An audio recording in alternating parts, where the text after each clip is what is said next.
News Central now begins in West Africa in Accra, the capital of Ghana. Anti-government activists on Saturday protested against poor governance and demanded the resignation of Ghanaian President Nana Akufo-Addo. Participants gathered early in the morning at the Obras port near Kwame Nkrumah interchange. The demonstrators say they want accountability and an end to loans by its government. The protesters tagged Kume Preko demonstration, meaning "you may as well kill me" in the Akan language. We are here today to demonstrate that, and the demonstration is that Kume Preko. Kume Preko in Twi means "you might as well kill me." Why do we say "you might as well kill me"? It is a case that times are hard. The president, through his reckless acts of borrowing in a manner that benefits his family, that for every cedi and dollar we borrow, the president's family benefits through data bank, which advises and helps to sell the government security. So we are here to tell the president that he should step down. Enough of the cronyism, enough of the nepotism, enough of the corruption. There is conflict of interest in the way our president is ruling with his cousin. When they go for loans, 9% of the money goes to his own private bank business, which is very wrong. So we just want them to step down. It is not a matter of fight, or maybe we just want to be on the streets ranting for nothing. He should just step down so that peace will come, and let someone else come and do it. The educational system has been run aground. Our economy is in a ditch. You cannot buy a gallon of petrol. A bag of maize cannot be bought. So 3 square meals now is a problem. Survival is for the fittest. And that is not what we voted for him for. We brought him on board because he claimed he had the economic whiskey, which is Dr. Mahmoud Bawumia. Today, the dollar has arrested the city. Times are really tough. Now, join us to take the conversation deeper is 2 gentlemen joining me from the Ghanaian capital, Accra. I have Martin Kpebu, the lead campaigner of Kumepreko Reloaded, and Mensah Thompson, the executive director, ASEPA, and convener, Arise Ghana. A very warm welcome to you, gentlemen. Thank you. Thank you. Now, Thank you for having us. You're welcome.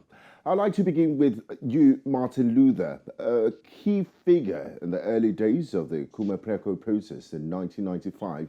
As the current Ghanaian president, Nana Akufo-Addo, it seems ironic that today's protest was against him. Where do you think the president went wrong with some of his policies? Yeah, so basically, the starting point is that we've always known that Ghana is largely import dependent. So Nana Akufo-Addo promised to change this situation, change this structure within 18 months of his assumption of office. Yes, that's a promise, within 18 months. So that's a year and a half. Yet, you see, 6 years down the line, he's not been able to change the structure. Rather, our import bill has increased. So we import at least $800 million worth of rice. We import over $1 billion of frozen chicken and fish and tomatoes, and so on and so forth, right? So these imports cause a massive strain on the Ghanaian cedi because we need a lot of dollars to import these goods and then some services as well, right? So the problem is that something that you've known for 6 years and which he promised to change within 18 months. If he's not able to change that in 6 years, he has no use staying in office. But worst of it is the fact that, on the contrary, he embarked on so much reckless borrowing. He borrowed without modeling to see that the economy can take what he was borrowing. So he brought in a lot of dollars through his cousin, the Minister for Finance. And the minister's company benefits by way of commissions for every cedi, that's a local currency, and every dollar we borrow. So you see the family and friend government, you see the nepotism. So basically, as Ghana was being plunged into debt, the president's family was getting richer. I mean, come on, what a contradiction. Okay. And so we had to come out and point out to him that he should step down. his family has made more than enough money from Ghana's debts. Thank you, Martin Luther. Let me bring in Mensah Thompson into the conversation. Now, Mensah, this protest is a coalition of some sort with groups like Fix the Country, Arise Ghana, and others joining. What motivated your group, Arise Ghana, to join these protests? And does it have any political undertones? What's the opposition in Ghana? Are they part of this protest, the opposition parties in Ghana? Thank you very much. A very good evening to your cherished viewers across the continent. Indeed, Arise Ghana organized our demonstration 2 months ago. Prior to our demonstration, the President of the Republic, including his finance minister and government officials, even in times of brewing an imminent crisis, had been adamant in taking pragmatic steps to redeem the Ghanaian economy from austerity. And so you could hear the finance minister even twat suggestions of opening talks with the IMF, saying that Ghana was a proud country and so we could manage our own affairs, and so there was no need for us. We were never going to bring in the IMF. After our demonstration, it became clear that the government needed to do something because things were getting tough. Our demonstration clearly, indicated to the government that indeed the Ghanaian people are keen and interested in every move it makes in these difficult times. And so it was forced to open talks with the IMF, contrary to their own earlier indication that position that they were never going to open talks with the IMF or engage the IMF in any sort of way. Now, after that, we thought the president was going to announce some pragmatic steps. But 2 months after the Arise Ghana demonstration, things have gotten from bad to worse.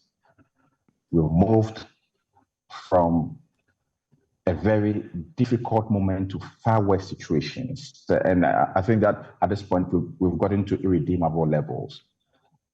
What broke the camel's back for us was the president's address to the nation this very past Sunday, when over 30 million Ghanaians were very attentive and keen on hearing hope from the president, because we all thought the president was going to speak some hope into this economy, speak some hope into millions of struggling families in a country who cannot afford 3 square meals a day now. Over tens of millions of people who have moved further and further below the poverty line in Ghana now. We're all looking up to hope from the president.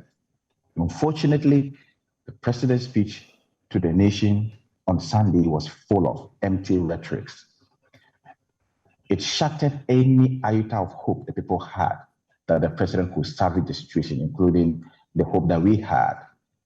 And so for us, that was the last straw. And that's the reason why today we added our voice and our energies to the call by Martin Kpebu and others that the president must indeed step down. Now, he has demonstrated. Mensah, interrupt you for a second and quickly.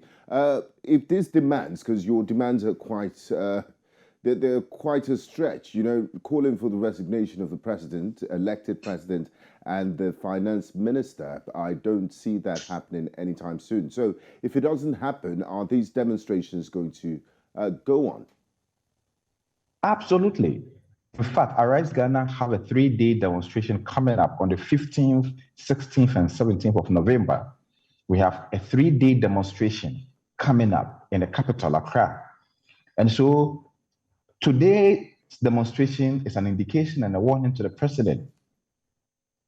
The next ones are going to be far worse, because now, if we don't see any action from the president, the indication that it is going to send to us will be that the president is just being intransigent to our demands. Okay. And the president won't budge just like he hasn't barged in a number of the calls we've made. Thank you, Mensah. I'd like to bring in Martin into this conversation just before we wrap things up. Now, Martin Luther, is there any possibility that the Ghanaian government, from what you've seen, Mensah did talk about his tone last week during his address to the nation. It didn't seem to budge. Do you think the government can stem the tide of the country's current economic drift? And what will it take to do that?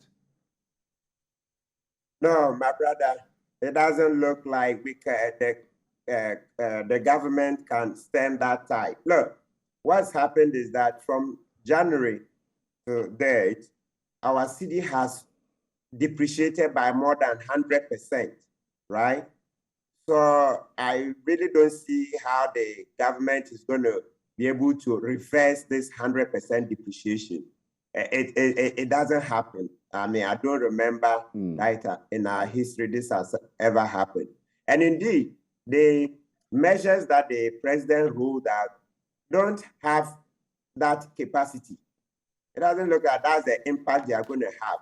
Okay. He himself is now promising to change the structure of the economy. As I mentioned, the very thing he mentioned 6 years ago is something he's now re-promised to be achieved beyond his tenure. He's saying that by 2028.